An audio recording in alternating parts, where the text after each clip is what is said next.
नमस्कार, बहुत स्वागत। ग्लोबल अड्डा देखना शुरू कर चुके हैं आप। दो बड़े बयान जिन्हें आज डिकोड करने की बहुत ज़्यादा ज़रूरत है। सबसे पहले तो एक बयान आया है नेटो चीफ की तरफ से। क्या वो बयान है, कैसे उसे देखा जाए और कैसे उसे डिकोड किया जाए?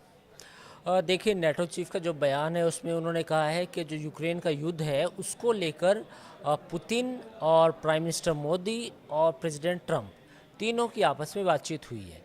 ये एक अपने आप में चौंका देने वाला बयान था। इसके बाद ये लग रहा था कि शायद भारत इस मसले में कोई ना कोई बीच में कोई एक मध्यस्थता की भूमिका निभा रहा है। और जिस तरीके से प्रेजेंट किया गया उसके बाद भारत के विदेश मंत्रालय ने अब से कुछ देर पहले एक प्रेस कॉन्फ्रेंस की और बताया कि इन दावों में कोई भी सच्चाई नहीं है। अब इसके पीछे अंदर की कहानी क्या है? इसके पीछे अंदर की कहानी ये है कि डोनाल्ड ट्रंप और बेसिकली नाटो के जो चीफ हैं उन्होंने शायद ये शिगुफा छोड़ा था कि शायद अंदर खाने कोई बातचीत चल रही हो और वो उसमें एक थोड़ा सा क्रेडिट लेने की कोशिश करें। लेकिन भारत की तरफ से जब ये बयान आया कि नहीं, बातचीत कोई नहीं चल रही है, तो फिर एक तस्वीर साफ हो गई है कि भारत का मध्यस्थता में कोई रोल नहीं है। अच्छा, नाटो के चीफ ने एक बात और कही कि भारत जो है रूस से जो तेल खरीद रहा है अपनी एनर्जी ज़रूरतों के लिए, उसको लेकर दबाव में है अमेरिका के। तो भारत ने साफ कर दिया है कि हम किसी के दबाव में भी नहीं हैं। तो कुल मिला के ये क्लैरिफिकेशन आया है, जिसके बाद अब लग रहा है कि रूस और अमेरिका कोई भी बातचीत करेंगे वो इंडिपेंडेंट होगी और भारत का उसमें कोई लेना देना नहीं होगा। जिस तरीके की शब्दावली विदेश मंत्रालय की तरफ से इस्तेमाल की गई है कि वो आगे भी थोड़ा बचें इस तरह की बातों को कहने से।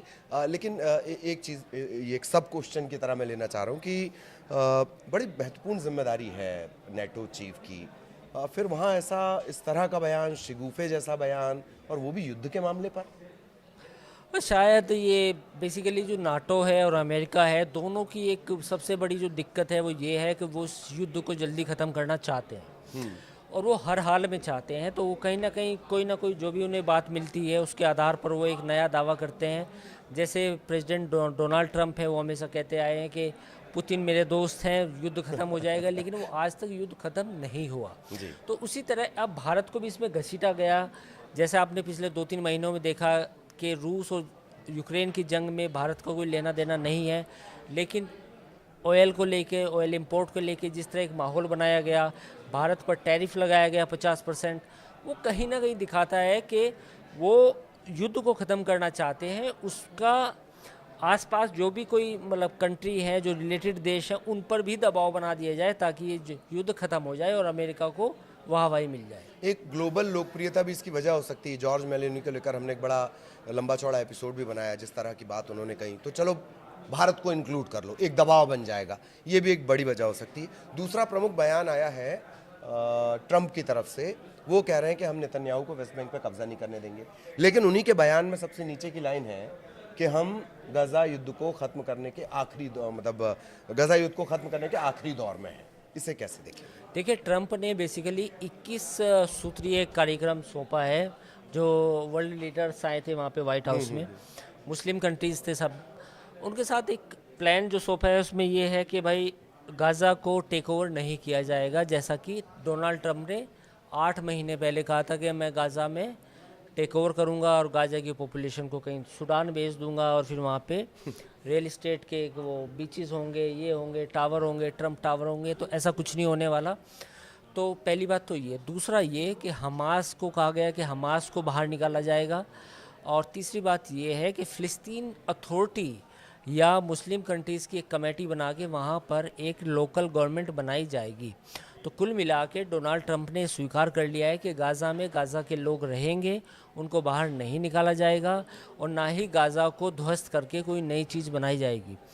तो कुल मिला के दो बातें साफ़ हुई हैं। एक तो को गाज़ा को टेक ओवर, एनेक्सेशन नहीं होगा, इजराइल पूरी तरह कब्जा नहीं करेगा, ना ही अपने देश में मिलाएगा।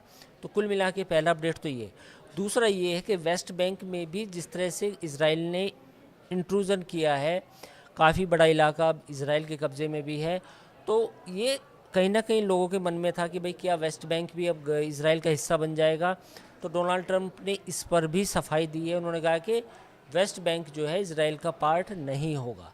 तो ये दो थोड़ा सा शिफ्ट मुझे नज़र आ रहा है डोनाल्ड ट्रंप की बातों में कि अगर गाज़ा और वेस्ट बैंक को वो अलग अलग रखते हैं, यानी कि फ़िलिस्तीन को के पास ही रहने देते हैं, तो फिर ये इज़राइल के लिए एक बड़ा झटका होगा।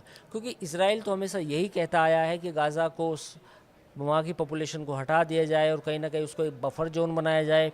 वहीं वेस्ट बैंक के काफ़ी बड़ा हिस्सा इज़राइल टेक ओवर करना चाहता है, अपने कब्ज़े में करना चाहता है।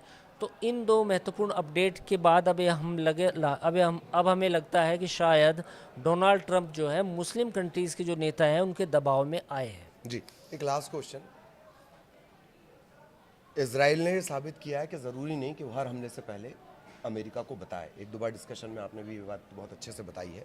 क्या इजराइल ये चाहता है कि वो अपने जो भी वो डिसाइड करेगा उसमें वो आगे तक जाएगा? ये जो बात कर रहे हैं ट्रंप, या ये जो फार्मूला लेकर आ रहे हैं ट्रंप, तो इजराइल मानेगा, मनाया जाएगा, या फिर कुछ और नया निकल कर आएगा? देखिए, मनाना तो पड़ेगा अमेरिका को, क्योंकि अब अमेरिका के ऊपर भी दबाव है।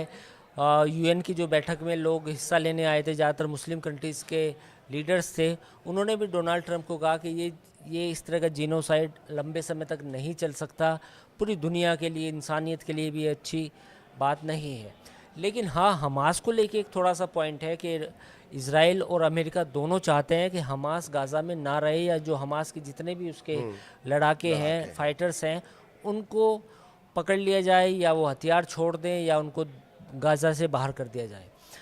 अब आपका सवाल कि क्या इज़राइल मानेगा? इज़राइल मान सकता है थोड़े से मान मनोबल के बाद, क्योंकि इस समय इज़राइल पर दबाव है। फ्रांस, ब्रिटेन, अमेरिका, पूरा मिडिल ईस्ट, सभी तमाम जो मुल्क हैं वो इस बात को लेकर अमेरिका के ऊपर प्रेशराइज़ कर रहे हैं कि इज़राइल को आप रोकिए ताकि ये युद्ध ख़त्म हो।